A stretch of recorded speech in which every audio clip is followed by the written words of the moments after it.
Muy buenas tardes a todos. Seguimos entonces avanzando en nuestro programa de Derecho a la Información. Muy bien, esta semana nos toca adentrarnos en los principios rectores de la Constitución Nacional, que eso ya lo tienen en el PowerPoint que voy a subir junto con este video, donde hay una explicación de cada uno de los artículos de la Constitución. Y seguido al tema Constitución Nacional están los tratados internacionales sobre derechos humanos. Muy bien.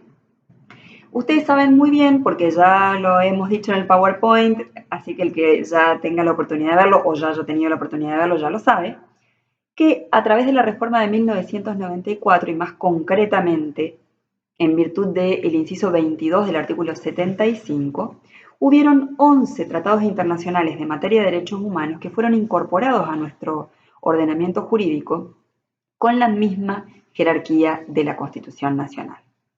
Muy bien, esos 11 tratados específicamente, o al menos la mayoría de ellos, trata el derecho a la información y lo regula de una manera prácticamente idéntica, es decir, se regula idénticamente prácticamente en los 11 tratados.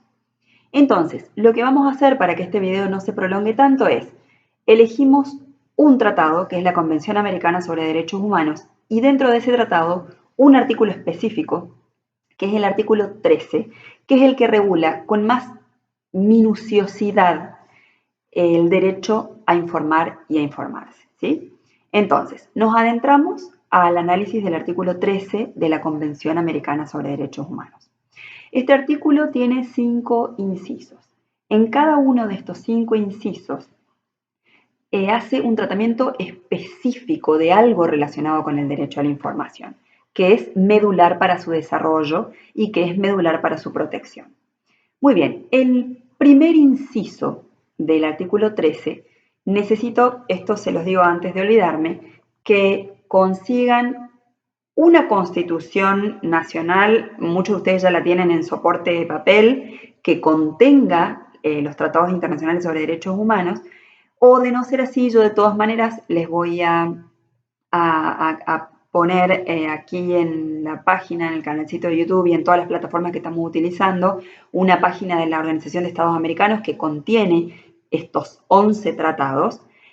Si esa página no les abre o tienen algún problema con esa página, pueden de todas maneras buscarlos porque con solo poner el nombre de los tratados los van a encontrar. Entonces recuerden, son los 11 tratados que están contenidos en el inciso 22 del artículo 75 de la Constitución Nacional. Muy bien.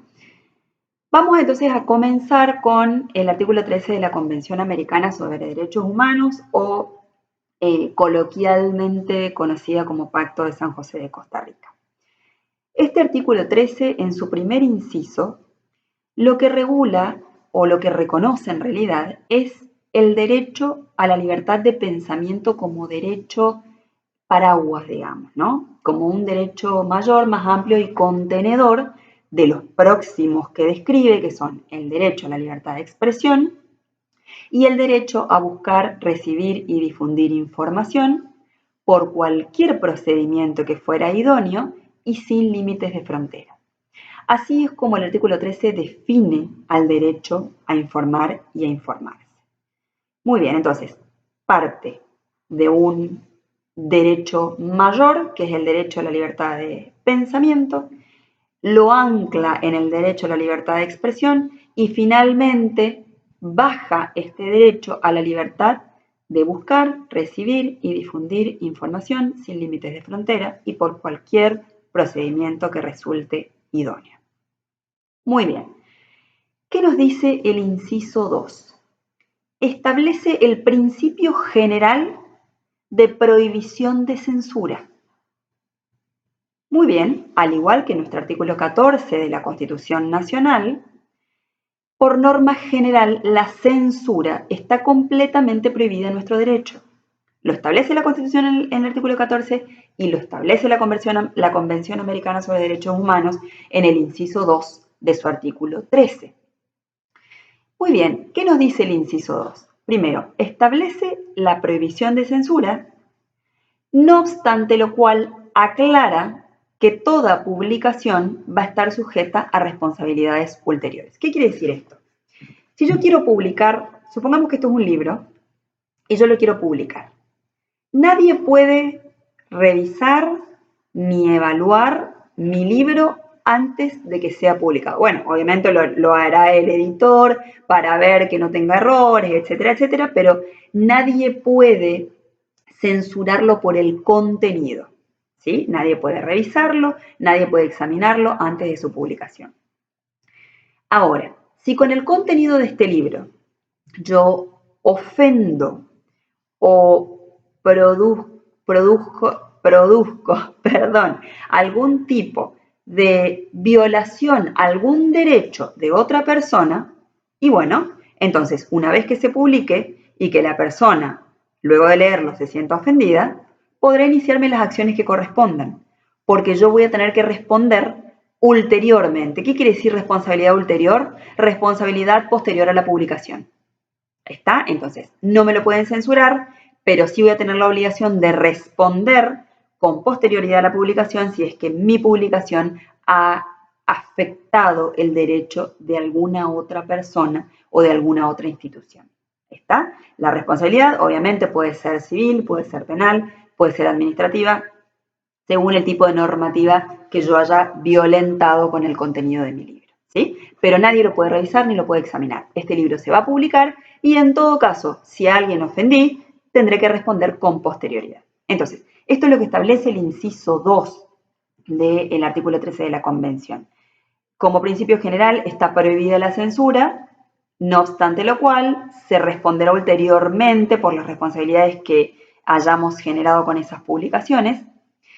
Sin embargo, la última parte del inciso sí reconoce que bajo ciertas circunstancias y siempre y cuando una ley previa así lo determine, la censura puede estar admitida para proteger el honor de las personas o para proteger el orden, la moral y la salud públicas, ¿sí? Pero para ello tiene que haber una ley que previamente establezca los casos en que cierto tipo de publicaciones, por generar un daño a algunos de estos derechos enumerados, pueda dar lugar a una censura previa. Muy bien, el inciso 3 establece la prohibición también, como principio general, de la censura por medios indirectos. Este inciso 3 da ejemplos concretos de cuáles serían medios indirectos de censura y que por lo tanto serían ilegales también. Esta descripción no es taxativa. ¿Qué quiere decir esto? Que si existieran otros medios no enumerados en ese inciso 3, pero que de todas maneras constituyen medios indirectos de censura, de todas maneras van a ser ilegales, ¿sí? Aunque no estén expresados en ese inciso 3, porque de todas maneras van a estar cumpliendo con la prohibición o el examen previo de una publicación específica. Fíjense lo que dice el inciso 3. No se puede restringir el derecho de expresión por vías o medios indirectos, tales como, aquí van los ejemplos que da el inciso, el abuso de controles oficiales o particulares de papel para periódicos, de frecuencias radioeléctricas o de enseres y aparatos usados en la difusión de información o por cualquier otro medio encaminado a impedir la comunicación y la circulación de ideas y opiniones.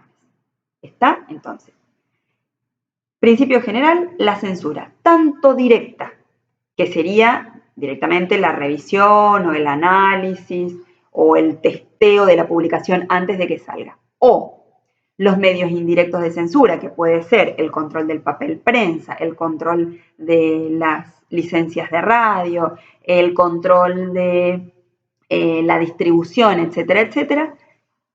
Al ser medios indirectos de censura, también están expresamente prohibidos por el artículo 13 de la Convención Americana. Los incisos 4 y 5 de este artículo ya se adentran en ciertas excepciones donde para proteger ciertos derechos que se consideran supremos bajo ciertas circunstancias, se admitiría la censura o la revisión o el análisis previo. Fíjense lo que dice el inciso 4. Los espectáculos públicos pueden ser sometidos por la ley a censura previa, con el exclusivo objeto de regular el acceso a ellos para la protección moral de la infancia y la adolescencia, sin perjuicio de lo establecido en el inciso 2. Fíjense que el inciso 4 de este artículo admite la censura de espectáculos públicos cuando estos puedan llegar a afectar por su contenido a la moral y a la salud de la infancia y de la adolescencia. Pero fíjense que el inciso 4 es muy específico cuando dice que la ley debe contemplar estas excepciones. Fíjense, en ninguno de los casos la censura es admitida si no existe una ley previa que le dé un basamento a la posibilidad de censurar y que por añadidura ya la convierta en lícita, ¿sí? Dado que es la ley la que contiene la excepción y da un fundamento y un basamento, entonces la censura en ese caso deja de ser ilegal, pasa a ser legal porque tiene un fundamento que encuentra en la propia ley, ¿sí? Si no hay un fundamento legal para realizar el examen, para realizar el control o para prohibir la publicación, entonces es un caso de censura ilegal del que está prohibido en el inciso 2. Muy bien, continuamos con el inciso 5. Estará prohibida por ley toda propaganda en favor de la guerra y toda apología del odio nacional, racial o religioso que constituyan incitaciones a la violencia o cualquier otra acción ilegal similar contra cualquier persona o grupos de personas que por ningún motivo, inclusive de raza, color, religión, idioma u origen nacional.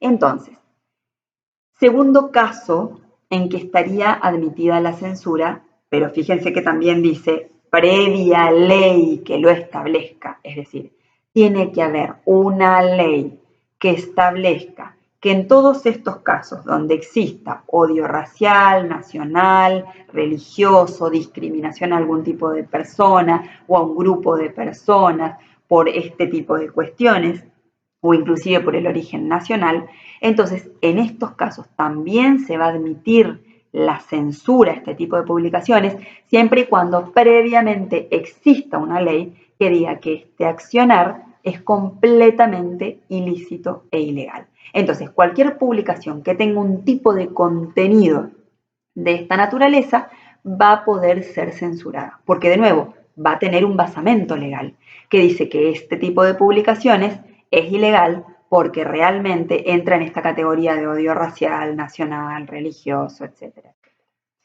¿Se entiende? Entonces, quiero que con mucho detenimiento lean cada uno de estos incisos y que una vez leídos estos incisos vuelvan a este video, porque es lo que en definitiva les va a terminar aclarando el panorama de lo que la letra fría de este artículo 13, que no es tan fría, nos quiere decir.